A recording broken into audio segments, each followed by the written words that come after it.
Hey guys, and welcome back to my channel. My name is Erin, and today we have another book review, and this is My Best Friend's Exorcism by Grady Hendrix. So if you remember from last week, Grady Hendrix is the one who did the IKEA making fun of book magazine looking thing.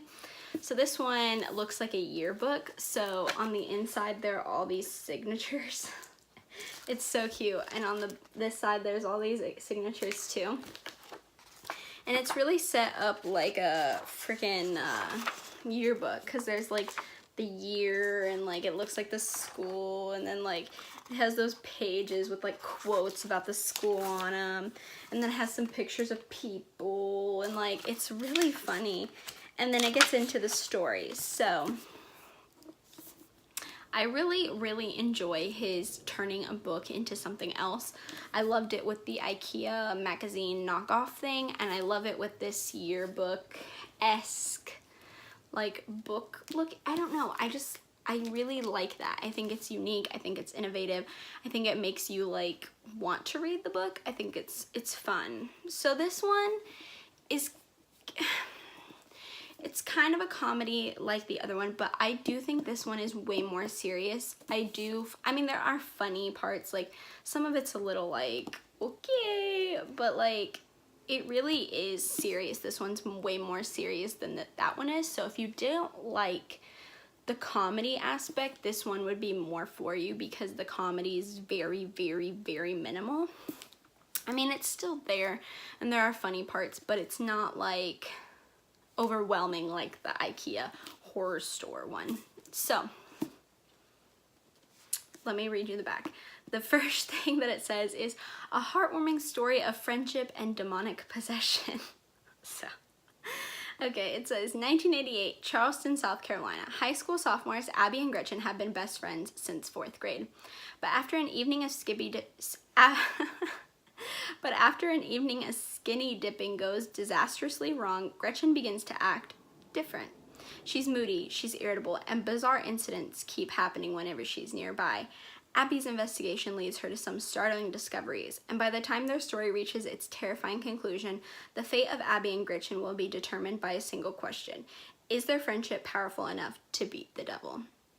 Like an unholy hybrid of Beaches and The Exorcist, My Best Friend's Exorcism blends teen angst, adolescent drama, unspeakable horrors, and a mix of 80s pop songs into a pulse-pounding supernatural thriller. So basically, the beginning of the book kind of gives you a look into why Abby and Gretchen are friends. So it kind of shows you in 4th grade how they became friends, and then like it goes into like today, or 1988, but the present. And so Abby's the main character. She's the one that's telling the story, and Gretchen's her friend, the one that gets possessed. So what happens is those two and I think 2 other friends of theirs are at Gretchen's cabin, and I think they take a drug. I think they're taking like LSD or something. I can't remember what they're tripping on, but they take a drug and it kind of like works but doesn't work, I guess. I don't know. They like trip a little bit. But Gretchen, they're in the pool at like swimming or something. I don't remember.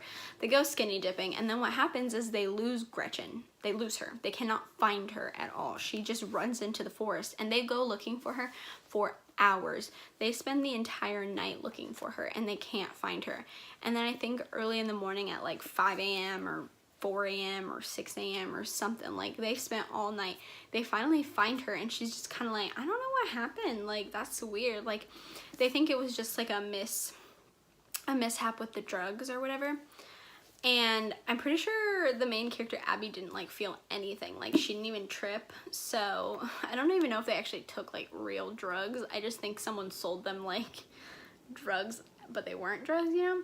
But Gretchen, they chalk it up to like the drugs, and she can't remember anything. She just remembers being with them and then being in the forest. I'm pretty sure she's just like butt naked. And after that, she starts acting weird. Like she starts like dressing very strange. She's not taking care of herself. She's not showering. She's not even changing her clothes. And like Gretchen's a beautiful girl. Like she's the most popular girl. She's hot. She's sweet. Blah blah blah.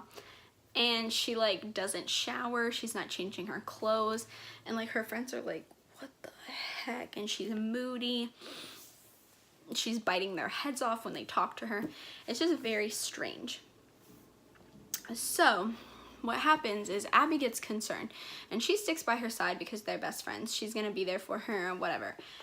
And then something changes, and Gretchen is like really like,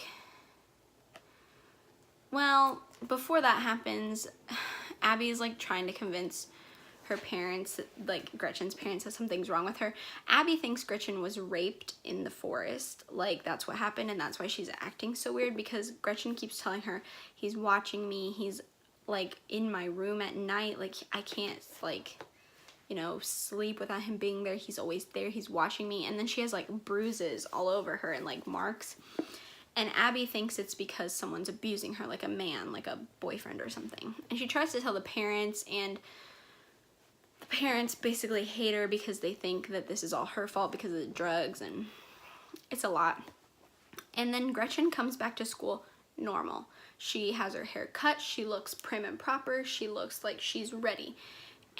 But she's weird, like she's strange. And then she starts like being really mean to her friends, like setting them up for things that like are really bad, like almost killing them, like it's like severe. And Abby's like, what the heck is going on? And she's refusing to give up until she fixes Gretchen. And like it takes her a hot minute to like figure out that she's possessed, and she has to find an exorcist, and the exorcist is an idiot, and it's the exorcist is an idiot. He's not even a real like exorcist. It's dumb.